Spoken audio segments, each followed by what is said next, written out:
What is good, my fellow Chicago Bears fans? Hope you guys are doing well and having an amazing day. So on today's video, I continue my conversation with fellow Chicago Bears YouTuber Keek on the mic. And on today's video, I talked to him about the weaknesses about the Chicago Bears. I also talked to him about why the Chicago Bears should play Teven Jenkins at his most comfortable spot, whether that be at right tackle or left tackle, whatever Teven Jenkins feels most comfortable at. We should start him at that, and that's what I talked to Keek about. Then, we also dive into what if the Chicago Bears would have drafted Patrick Mahomes. Would he have been successful here? We talk about that. But before we dive into this video, if you guys could do me a solid and like this video for the YouTube algorithm, share the video with a couple of your other Chicago Bears friends and comment below. That would mean a lot towards me.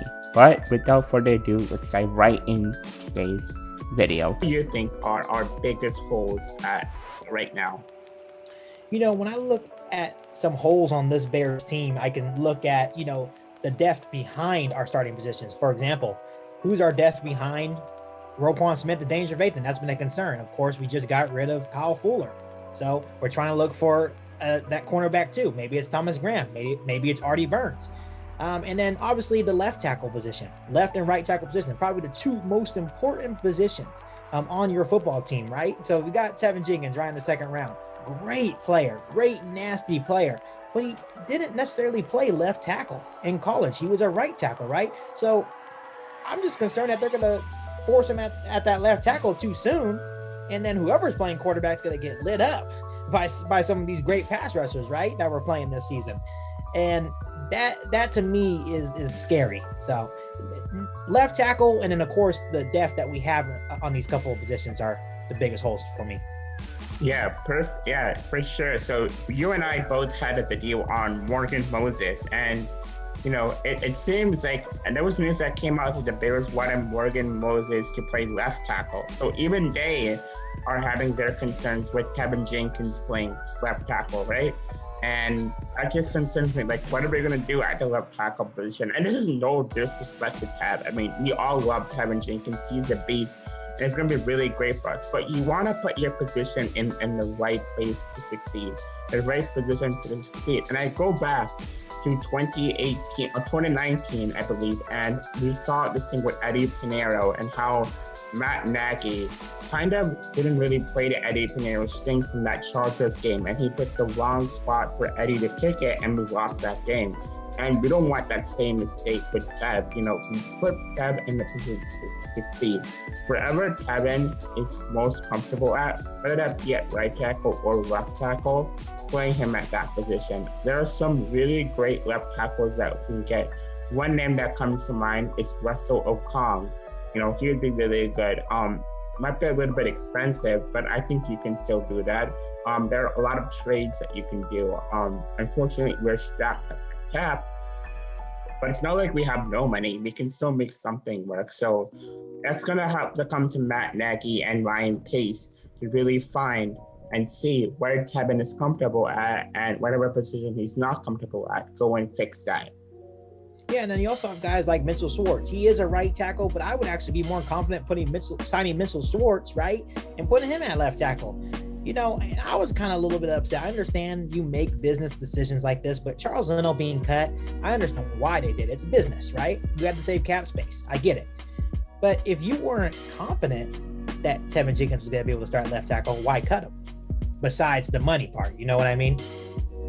Exactly, and I love Charles Leno. I've talked to him a few times on Clubhouse and Instagram, and I just don't get that. Like, why would you go and cut Charles Leno if you're not comfortable with Teven Jenkins playing left tackle? That doesn't really make sense. Maybe it was money, but then we haven't really used that money. I mean, we signed Jake Butt and a couple other guys, but like we haven't really used that money to go and get like a premier player. That's what I'm confused about. So we'll see what happens with that. Hopefully it's not an issue, and hopefully we can get it fixed. But yeah, that's just my thoughts on that. So going back to Teven Jenkins, where do you think he ends up though? Something tells me that they're going to try to force him at left tackle, but as you saw, like at the end of last year, or all of last year actually, is there's a shuffling offensive line, right? James Daniels got hurt, so they had to shuffle there. I think Cody Whitehair was kind of banged up last season, so they had to shuffle there. Bobby Massey got hurt, so they had to shuffle there. So I think they're still going to be working throughout training camp and preseason, shuffling his offensive line and seeing where he's comfortable at.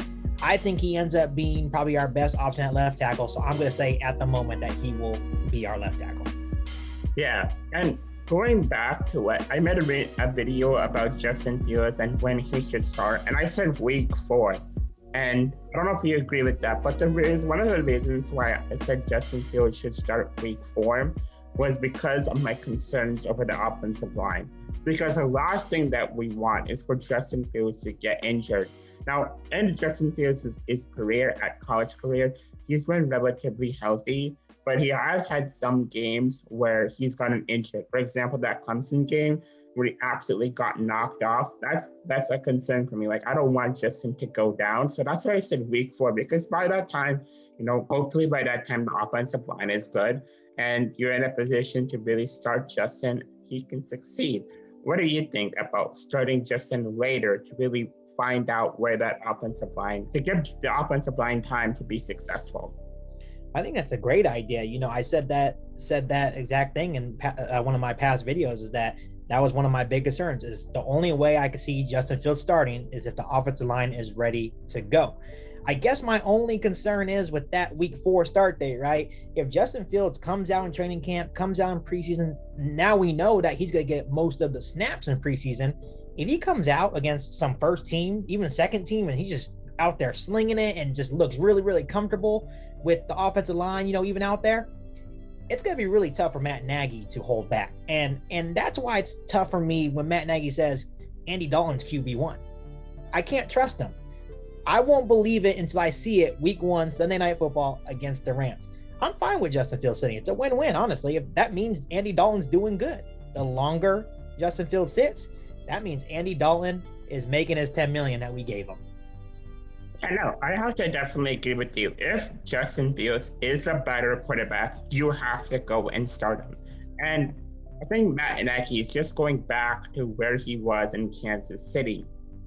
And the thing is that Patrick Mahomes, a lot of people don't realize this, but Patrick Mahomes, when coming out of college, he was considered to be the next Jay Cutler. He had a lot of issues that he had to work on. He was not the same prospect that Justin Fields was coming out of college, right? He had a lot of issues, had a lot of stuff that he had to work on. Furthermore, the Chiefs on that season had Alex Smith, and he was one of the best quarterbacks when Patrick Mahomes was drafted. So they could afford playing Alex Smith out there and waiting for Patrick Mahomes to develop. The Bears, they don't have that luxury. I'm sorry. Andy Dalton is a average quarterback. He's a good quarterback, a better quarterback than Nick Foles, but he's no Alex Smith, especially how Alex Smith was before. And this Bears team is not the Kansas City Chiefs. I just don't think so. And Matt Nagy is not Andy Reid. So, Matt Nagy definitely has to start the best man available. Yeah, and a couple of thoughts on what you just said about, the whole Kansas City thing. I totally agree. Matt Nagy needs to let that dream go. And you can even see he's still trying to do it, because with the whole adding speedy receivers, I know what he's trying to do. We're not Kansas City, we're the Chicago Bears. All right. Second, and I have to get this point out because I've been holding this in for a long time. So I'm going to say this point on your podcast right now. If Patrick Mahomes was drafted by the Chicago Bears, I know a lot of Bears fans say, oh man, we should have drafted Patrick Mahomes. If Patrick Mahomes was drafted by the Chicago Bears, his career would be totally different. I just want people to understand that. 2 different scenarios, just like you mentioned. One being, we didn't have a good quarterback like Alex Smith. We didn't have that luxury. We just talked about it earlier. And then it's just,